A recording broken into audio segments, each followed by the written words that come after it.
So this is a new type of series I'm making on my channel. I'm making about 3 or 4, maybe 5 of these throughout the course of a couple months. I'm going to be making pretty much a couple episodes of this. It's going to be in the same ballpark as my story time videos. And go be sure to watch some of those. But this is going to be a little bit of a pitch, actually, of how I'd make the perfect, or probably one of the best TMNT shows, in my opinion, as a fan, pretty much pitch. Also, the next one is going to be how I would make my perfect dream Spider-Man show. So let's just dive right into about this show. Now I'm going to talk about plot, design, characters, and overall the end goal of the series. So let's get into the plot. Now the plot is very much similar. The first couple years of Ninja Turtles goes exactly the same as every single iteration. There are turtles, a teenage boy or a kid drops them in the sewers, Splinter takes care of them, and pretty much, the same ooze falls on top of Splinter, falls on top of the turtles, and Splinter covers himself in it as he's saving the turtles. And years go by and the turtles grow up, Splinter grows old, and he trains them in the ninja way, as eventually the series goes on like that. The first episode is just a little bit of a dialogue about that. Now, pretty much, Splinter's origin is a little bit different. Splinter is, still, in some iterations, he is still, he trained under, or he copied a ninja warrior or ninja master, probably one of the best martial arts in the world at the time, when Splinter was still thrown into the trash, or he was pretty much, the house burned down and he had to flee into the sewers where he found the turtles a couple weeks later. As what would happen is, well, that sensei that was supposedly died in that fire is going to come back in the story later on as a big, just twist, a flip around, a big plot twist. But pretty much what would happen is the turtles would grow old. The first episode would basically be about them going on the surface world. As the surface world is basically very different. Now, the surface world is based, this Ninja Turtle show is based in the late 2000s.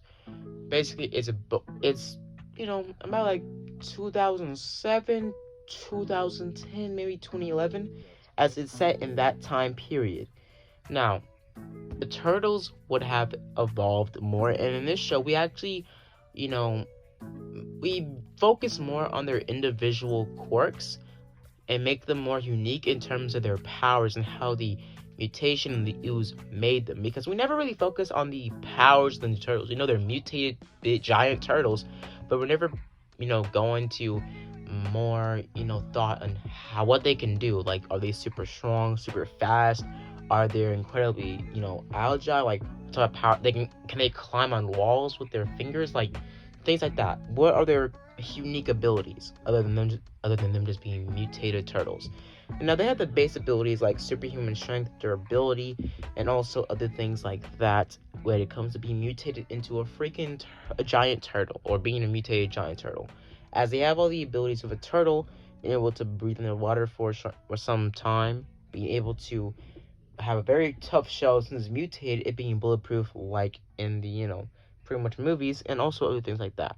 So we focus more on their powers and them evolving their powers and basically growing and learning them, as their powers are actually different between each one. Raphael, he's the strongest of the turtles physically, as he's stronger, and the mutation changed his DNA more radically, his skin being a lot more darker than his brothers and a lot more rough, being him having more durability and being a lot more stronger, but him being only 1% slower than his brothers, but him still being as fast enough to dodge bullets and shurikens and things like that, but him being about 1% slower than his brothers.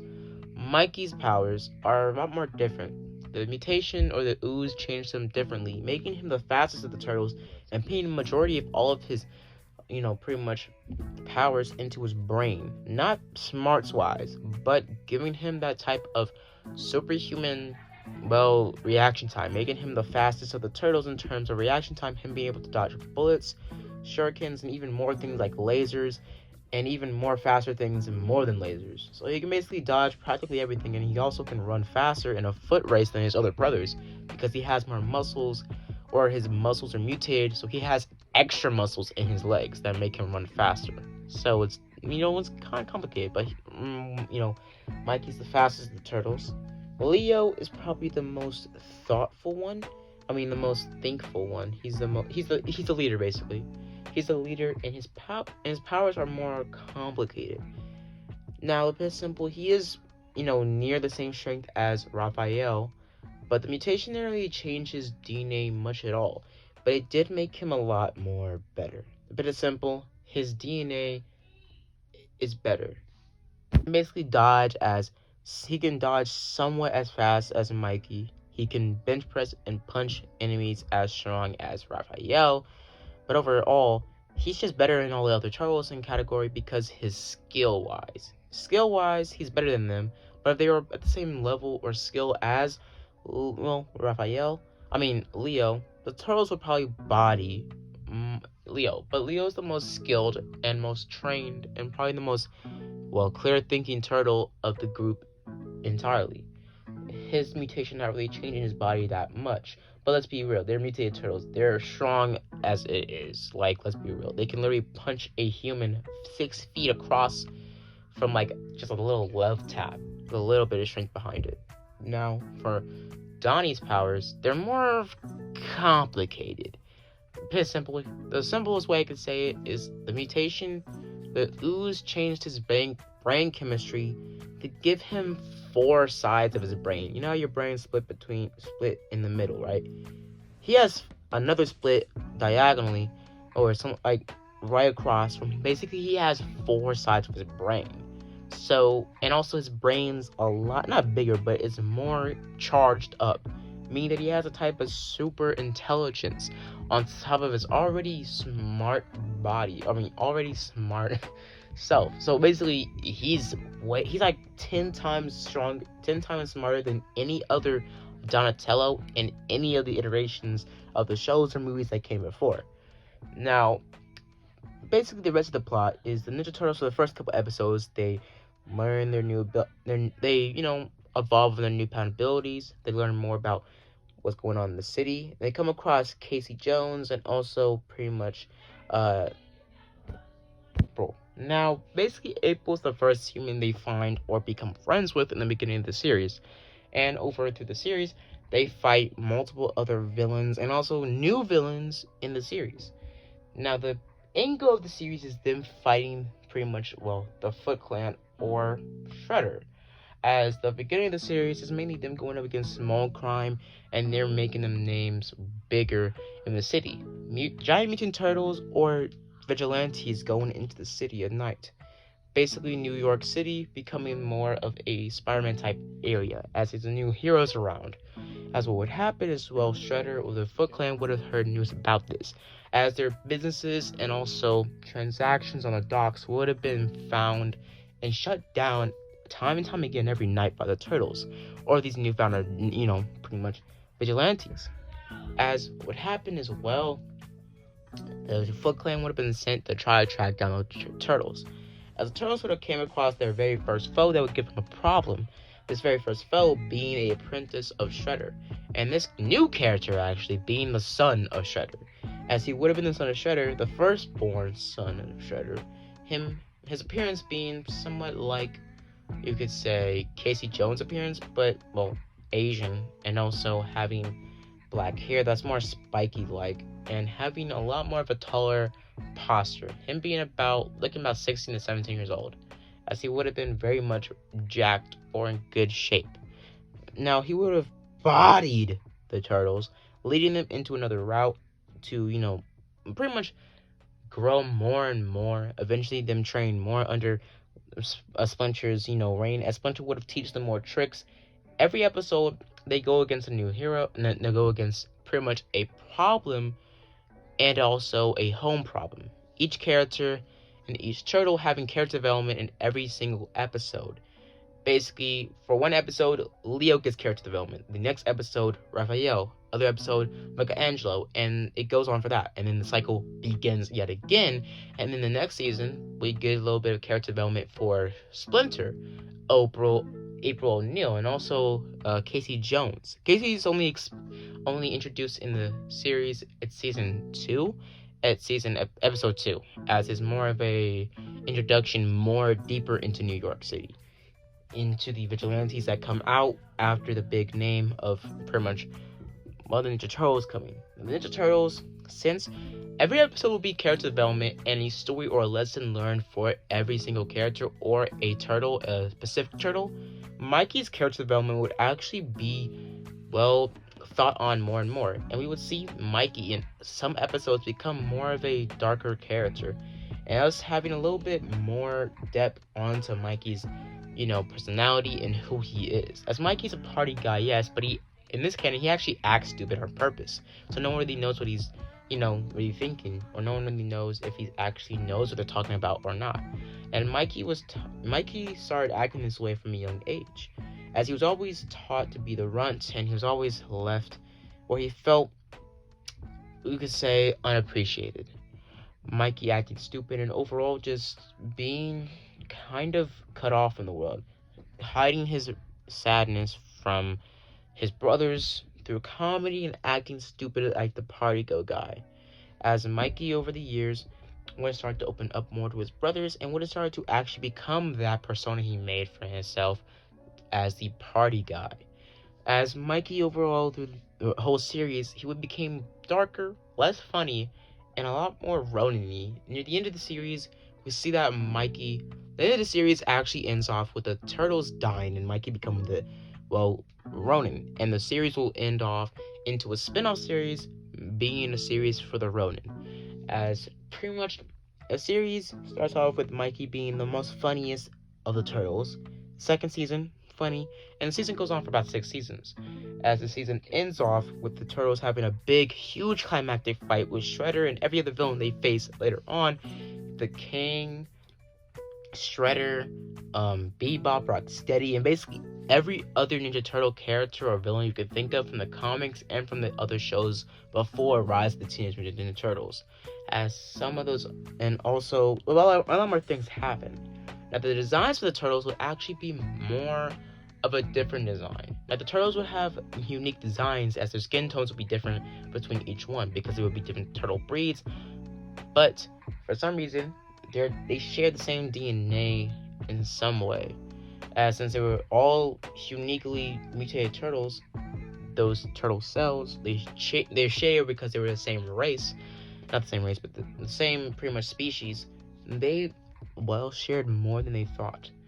As what happened is, we would learn more about, the company that made the ooze in the later season. Season 2 will be more about technology and more about the ooze and the secrets of it. A lot more depth in there.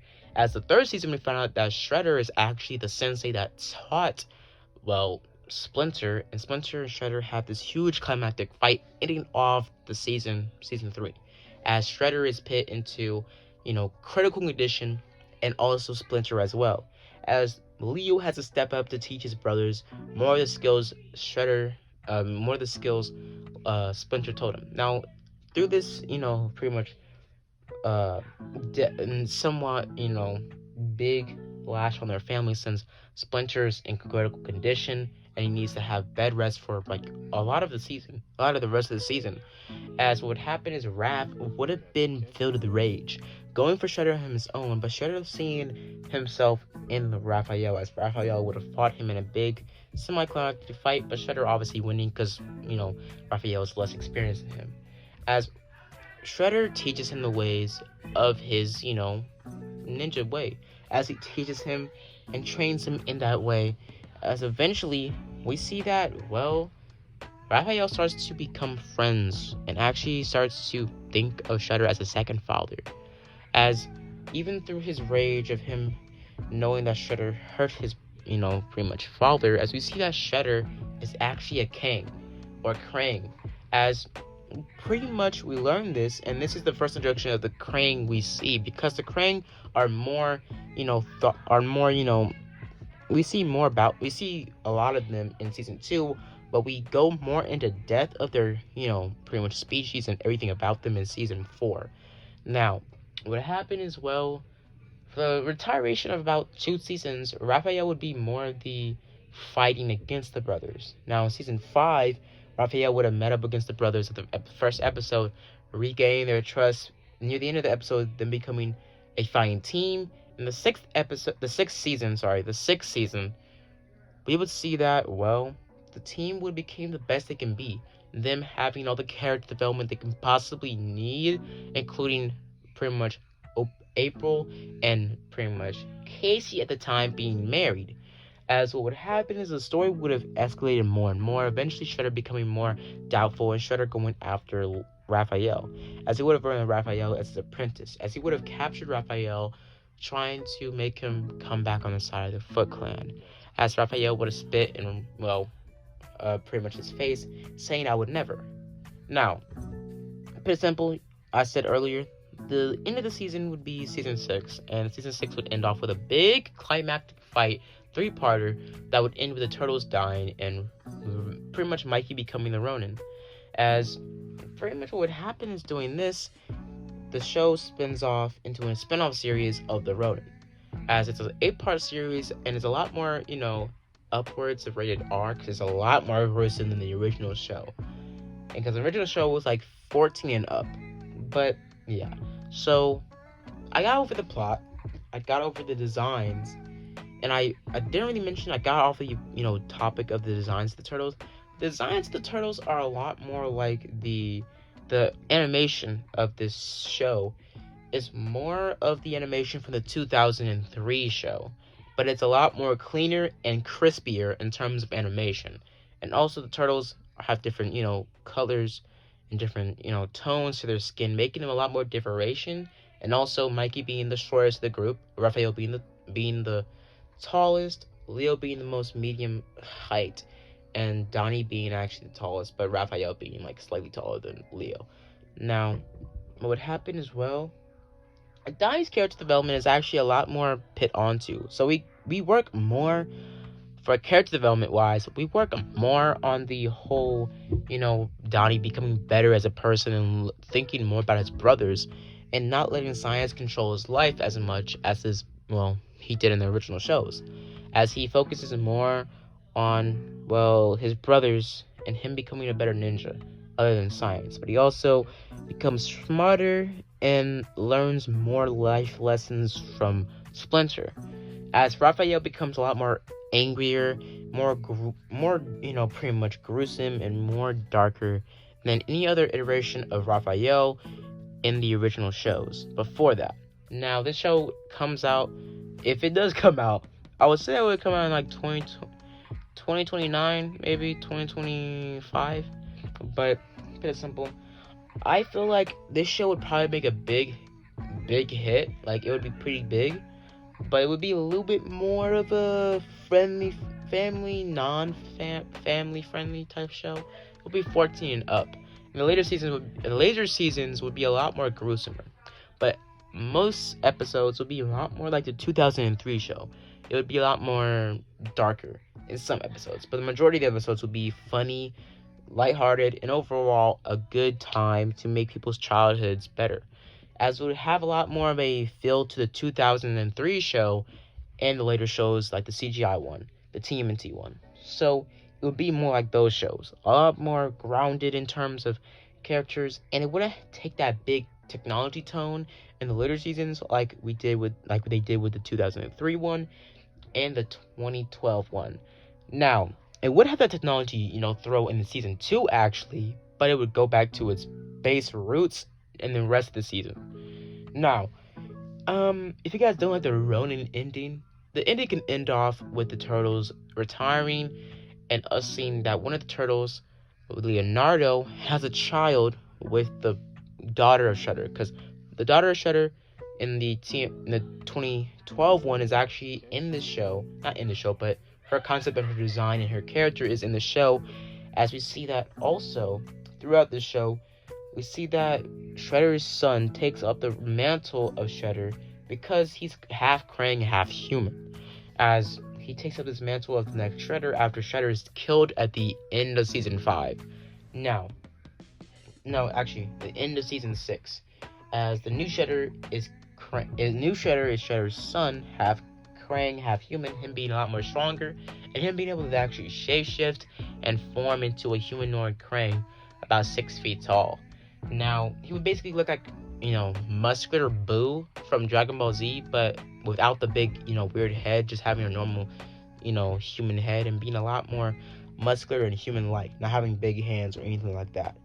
Now, what happened is, well, the show would ended off here with a dark tone, but it going more into a more light tone with the ending of the 8-part episode of the Ronin, the spinoff show.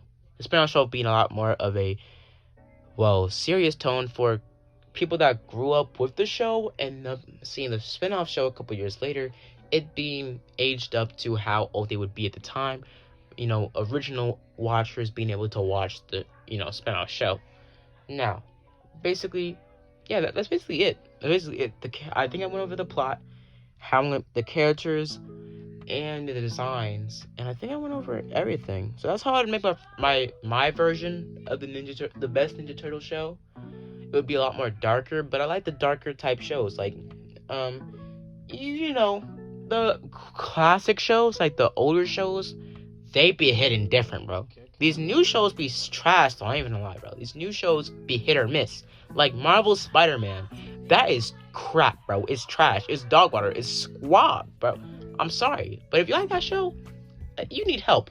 But it was a mediocre show. It just was too much about the science. But yeah, that's how I would make my, that's a pitch of how I make my own TMNT show.